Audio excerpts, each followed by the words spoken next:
This morning with retired Brigadier General and Democratic candidate for Congress, Sean Harris, political commentator and Republican Georgia Election Board member Janelle King, and political analyst and author Charles Blow. Welcome to you all. I feel like I have to start with the General. We're talking about ending a war here. What's your assessment of the summit and this transition, I'm calling it this morning, of pursuing a ceasefire deal to now wanting to go for a peace deal from the White House? Right. Well, Victor, I tell you, I'll be the first one to say I was glad to see that President Trump actually had the meeting.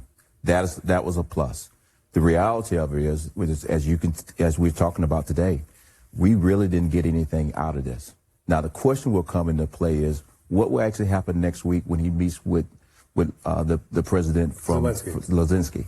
But in addition to that is, what is President Trump going to do if all this falls apart? Is he then going to put sanctions on Russia? And that we're going to need to be watching here real soon. And what happened to that? He walked into this saying, if I don't get this ceasefire deal, there will be very severe consequences. He didn't get a ceasefire, and he's like, oh, no, we'll push that to 2 weeks down the road. That 2 weeks to nowhere that rarely ends with an announcement or a decision when he puts 2 weeks on it.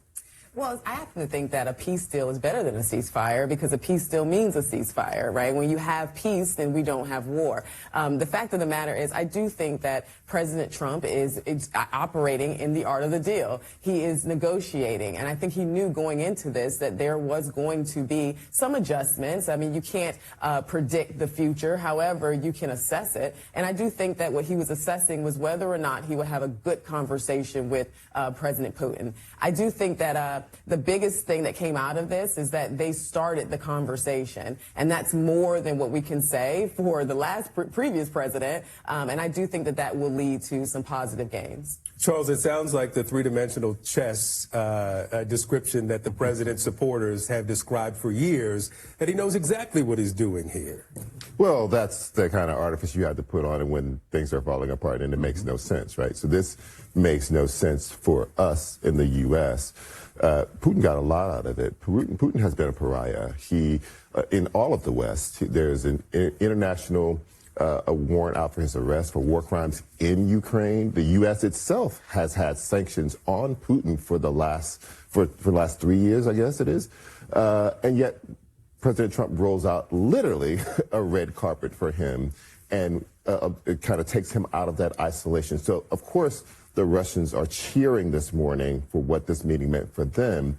What it meant for us, what it meant for Ukraine, is not at all clear that we got anything out of it. Certainly Ukraine, the optics of the way that he treated Zelensky to the way he treated Putin lets you know where his kind of heart is in this debate.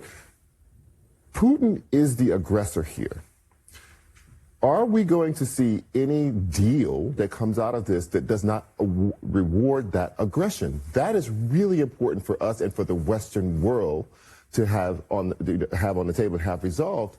And, you know, if we don't do that, if Trump continues to simply allow people to flatter him and then call them friends because they flattered him, that does not portend well for U.S. diplomacy.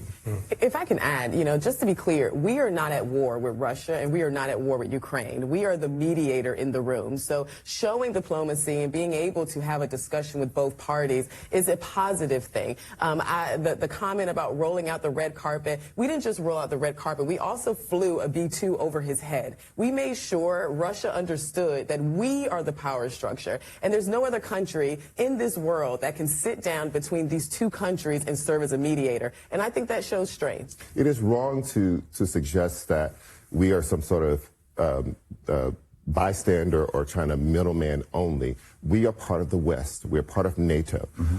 Putin is right on the doorsteps of NATO countries.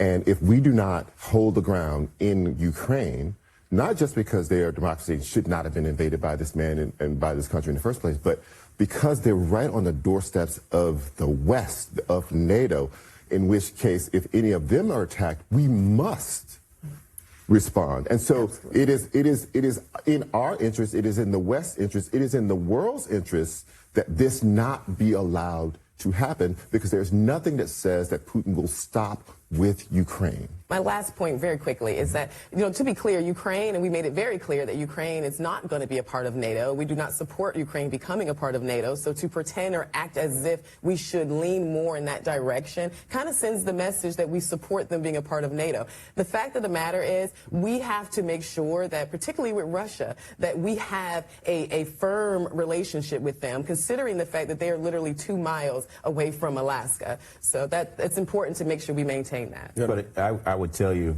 when you're dealing with Putin, we need to understand that Putin is a thug. And at the end of the day, strength, we have to show strength. And at the same time, we're actually not only representing the United States in our interests, but we also representing the interests of our NATO brothers. And what I saw yesterday was good in some parts. However, it was also lacking. And the winner that came out of yesterday, I think the whole world agrees, is that Putin was the winner from yesterday. Now, the question is, how are we going to play this thing out here in the next 10 days? And I think President Trump, if he's sitting in Washington, D.C. this morning talking with his team, he's saying we got to do better, because if not, this thing is going to get completely out of control. Well, remember the last time that Vladimir Zelensky was at the White House in February, and he was shouting him down, telling him he didn't have the cards. Let me bring in one element here. Charles mentioned the flattery of President Trump, and that's the way into endearing oneself to the president geopolitically. Listen to what the president said about something that he was told by Putin. Vladimir Putin said something, one of the most interesting things. He said, your election was rigged because you have mail-in voting. And he said that to me. It was very interesting, because we talked about 2020. He said, you won that election by so much. And that's how he got it. He said, and if you would have won, we wouldn't have had a war. One, why is that part of the conversation? And two, why hold up Vladimir Putin as the endorser of free and fair elections in the United States? And I would tell you, if I could, Absolutely. I would tell you that Putin is a trained KGB agent, and that is part of the training. He's using that training to make President Trump feel good about himself, and that's why he's bringing those things up, because at the end of the day, he wants President Trump to say, whatever you want, I'm going to give it to you, because you actually said that I did some great things back in 2020. But you know that. Probably a lot of the people watching know that. Why doesn't the president know that? When he comes on to Hannity and says, well, he told me I actually won 2020, doesn't he sound like he's falling for the Putin play here? Well, to be clear, Russia was brought into 2020 in 2020 when the Democrats decided to use this Russian hoax as a means of trying to prevent the president becoming the president once again. So let's be clear. What was really being said is that that President Putin does not see America as strong as it was. Did not see America as strong as it was prior to Biden coming in. So when Biden came in, they saw it as weak. They saw the weakness on display, and that is why they invaded Ukraine.